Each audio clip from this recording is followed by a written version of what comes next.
I'm Florida, need I say more?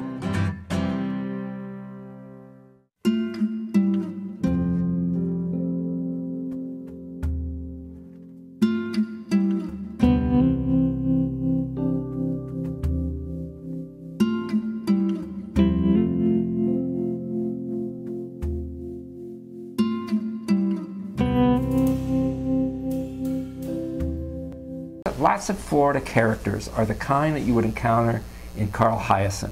That is, they're kooks, they're oddballs. And you think, for example, the groundskeeper played by Bill Murphy, Bill Murray in Caddyshack, or in adaptation, the character that Chris Cooper plays that won him an Academy Award, this gap-toothed, long, scraggly-haired Florida cracker who's into all kinds of scams and then is significantly finally eaten by an alligator in the end.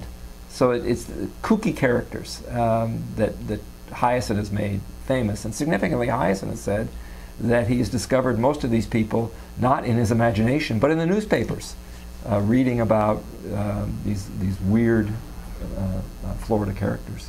One of the character types that stands out for me is the woman who played the role of, whose name isn't really significant in the film, played the role of a backwoods cracker in the Victor Nunez's film Gal Youngin.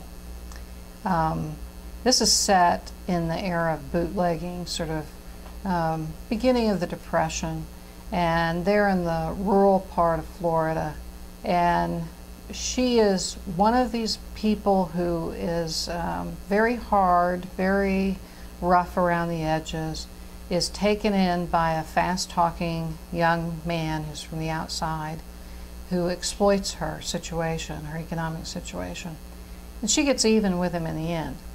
As a character, she, after all, is based on a story by Marjorie Kennan Rawlings.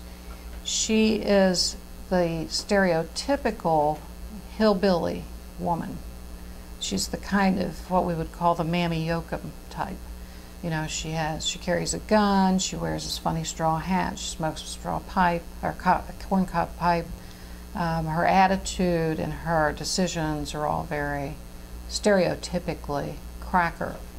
So there are a number of these characters in films, in The Yearling and Gal Youngin. These are Marjorie Kennan Rawlings characters, but there are also characters in films that are not stereotypical but have become sort of iconic in what we expect of certain kinds of films.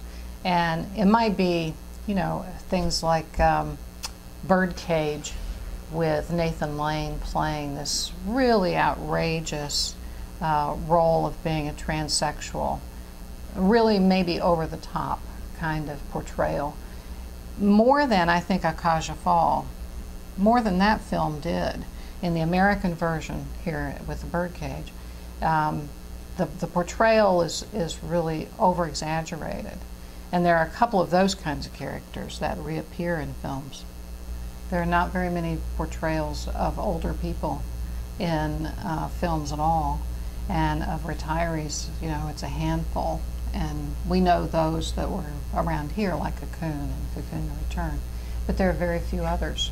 And it's not a subject, I guess, that filmmakers want to get into. Well, maybe it's their age. Well, I think you know, how many people go to the movies? What's the retirees? Age, the age cohort they're looking for is what, 18 to 45, something like that, and they don't want to go to movies that are about old people. So there are very few, not just in Florida, but in general. There is no Florida Golden Pond that we know of. No. I'm Spaniard and I'm Frenchman and I'm British and I'm Indian, I'm forest and I'm swamplands, opportunities for all men, proud as can be when I roll.